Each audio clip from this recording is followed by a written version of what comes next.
कोकणातलं पहिलं सुसज्ज shopping centre Mahalakshmi Tathastu garments and apparels, ladies and mens garment, wedding cloth उपलब्ध. Mahalakshmi Tathastu garments and apparels, Aditya business centre, Gandhi Chowk, Sawantwadi.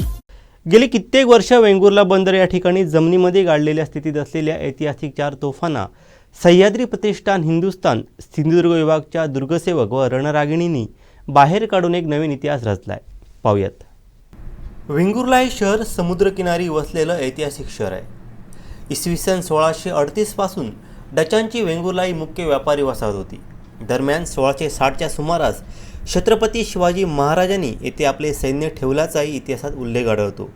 त्या काळात येथून बंगाल, सुरत याशिवाय बटेव्हिया, जपान, श्रीलंका, इराण, बसरा व तांबड्या समुद्रालगतचे प्रदेश यांच्याशी व्यापार चालत असे. 1675मध्ये मोगलांनी या शहराची जाळपोळ केल्यानंतर 1696मध्ये हे सावंतवाडीच्या सावंतांकडे आलं, असा या शहराचा इतिहास सांगितला जातो. दरम्यान याच वेंगुर्ला बंदर जेटीवर वेगवेगळ्या ठिकाणी जमिनीत गाडल्या गेलेल्या या ऐतिहासिक तोफांना सह्याद्री प्रतिष्ठान हिंदुस्थान या संस्थेने पुनर्जीवन देऊन इतिहासाला पुन्हा उजाळा दिला आहे. तोफा काढण्याच्या 2 दिवस व रात्री चाललेल्या या मोहिमेत सुमारे 40 दुर्गसेवकांसोबत सह्याद्रीच्या रणरागिणीसुद्धा मोलाचं योगदान दिलं. तोफा बाहेर काढल्यानंतर सर्वत्र छत्रपती शिवाजी महाराज की जयची घोषणा सर्वत्र ऐकू येत होती. सर्व दुर्गसेवकांनी भंडारा उधळण करत जल्लोष साजरा केला. सह्याद्री प्रतिष्ठान हिंदुस्थान ही संस्था गेली 14 वर्ष गडकिल्ले संवर्धनाचं काम करत आहे. ऐतिहासिक वास्तू जपण्यासाठीचा प्रामाणिक निस्वार्थी प्रयत्न करत आहे. वेंगुर्ला बंदरवरील तोफा काढण्याकामी Maharashtra maritime board Vengurla, Vengurla jetty, मच्छीमार व वेंगुर्ला ग्रामस्थ तसेच वेंगुर्ला पोलीस यांचं विशेष सहकार्य लाभल्याचं प्रतिष्ठानच्या वतीने सांगण्यात आलं.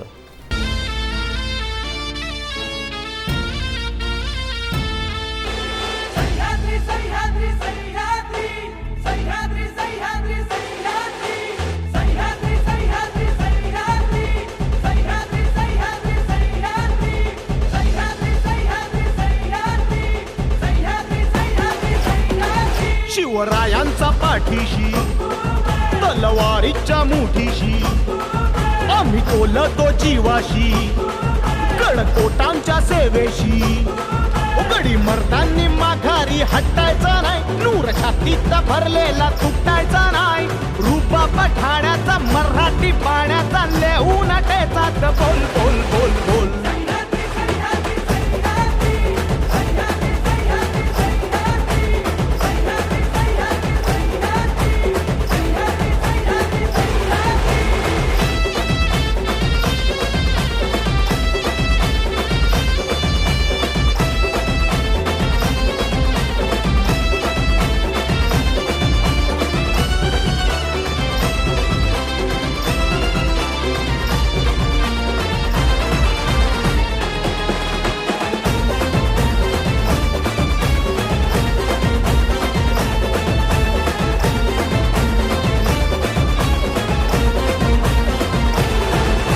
भुकेची नाहीच परवा, रूप राजाचं डोळ्यात मिरवा. तान भुकेची नाहीच परवा, रूप राजाचं डोळ्यात मिरवा.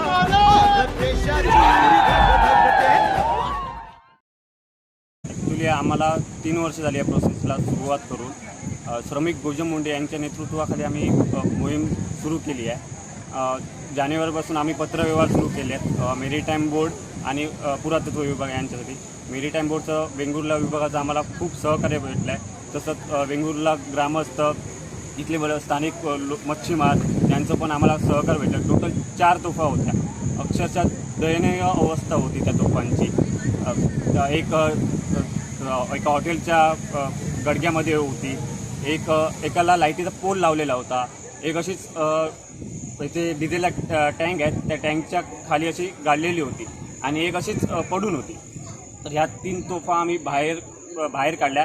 4थी तोफा आता बाहेर काढतो आहे. त्या 3 तोफा बाहेर काढून आम्ही लोकार्पण सोहळा करणार आहोत दिवाळीच्या दरम्यान. हा पूर्णपणे सोहळा लोकवर्गणीतनं असेल.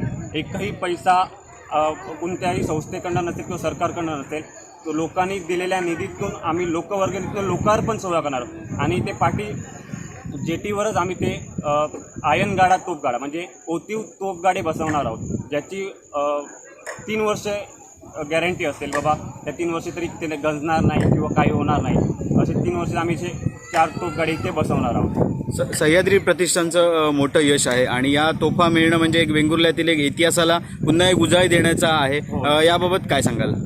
सह्याद्री प्रतिष्ठानचं यश तर आहेच नक्की, पण इथे आम्हाला स्थानिक ग्रामस्थांनी जो सपोर्ट केला आहे, मॅरिटाईम बोर्डच्या साहेबांनी आणि मॅरिटाईम बोर्डच्या सगळ्या पदाधिकाऱ्यांनी आम्हाला जो सपोर्ट केला तो आम्हाला खूप इम्पॉर्टंट आहे, कारण त्यांच्या सर्वांच्या सपोर्टशिवाय आम्ही हे एवढं काम करू शकलो नसतो. हे तुम्हाला कसं कळलं आणि ह्या केव्हाच्या तोफा आहेत, किती सालातल्या, काय सांगू शकाल? याचा इतिहास प्रॉपर अजूनपर्यंत कोणालाच माहीत नाही आहे, पण आमचे सर इथे आलेले आहेत, त्यांनी आम्हाला सांगितलं की अशा तोफा आहेत, त्यांचा तुम्ही पाठपुरावा घ्या.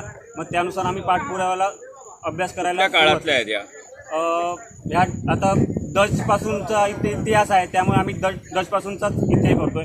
त्या अगोदरचे पण असू शकतील, असं प्रॉपर असा लेखी इतिहास नाही आहे या तोफांना.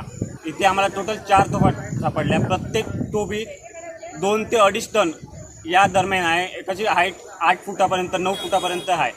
या लांब पल्ल्याच्या तोफा असं आहेत. आम्ही जेव्हा आलेलो तिथे स्थानिकांना विचारलं, त्याच्यात थोड्यांनाच माहीत होतं, कारण इथे वेंगुर्ल्यात तोफा आहेत कोणालाच माहीत नव्हतं.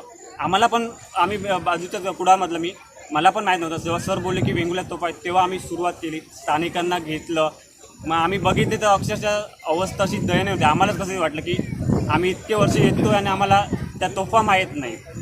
कधीपासून तुम्ही ही मोहीम सुरू केली या ठिकाणी? ॲक्च्युली आम्ही पत्रव्यवहार 3 महिने झाले, पण कालपासून आम्ही 10 तारखेपासून मोहीम सुरू केली आहे आणि आज 2रा दिवस आहे. या मोहिमेत किती जणांचा सहभाग होता? या मोहिमेत आम्ही टोटल 40 जण होतो, म्हणजे पूर्ण सिंधुदुर्गातले जेवढे आहेत, देवगडपासून ते बांद्यापर्यंत सगळेजण. गोव्यातनं पण आले आहेत, मुंबईतनं पण आले आहेत, बेळगाववरनं पण आमचे काही सहकारी आले आहेत. शासनाचं सहकार्य असतं का तुम्हाला? शासनाचं एवढं सहकार्य नसतं, पण आमच्या थोडंफार डिले होतो त्यांच्या परमिशनला किंवा प्रोसेसला, त्याला डिले होतो त्यांच्यानुसार, त्यामुळे जरा दिरंगाई होते. शासनाच्या मदतीने हे तुम्ही तोफा काढल्यात का? त्यांची शासकीय मदत मिळते का तुम्हाला? शासकीय आर्थिक स्वरूपात मदत नसते, पण परमिशन देणं या स्वरूपात त्यांची मदत असते. कारण आजकाल ना फास्ट लाईफ आली आहे, वेस्टर्न लाईफ आली आहे, पण आपल्याला आपल्या गतजन्मातल्या काही वस्तू आहेत त्यांचं जतन व्हावं, त्यांचा अभ्यास लोकांना कळावा, या दृष्टीने आम्ही इथे पर्यटनासाठी ते डिस्प्ले करणार आहोत, आम्ही मांडणार आहोत. जेणेकरून कोणी आलं तर याचा अभ्यास करेल की या कशा होत्या, काय होतं, तोफांचं महत्त्व कळेल आजच्या पिढींना, जे आजकाल कुठेतरी कमी पडतं आहे इतिहासात. त्यामुळे आमचे दिवसभरातले सर्व अपडेट्स, ताज्या घडामोडी आणि थेट लाईव्ह पाहण्यासाठी सबस्क्राईब करा, लाईक करा कोकणचं नंबर 1 महा चॅनल कोकण 7 लाईव्हचं YouTube चॅनल.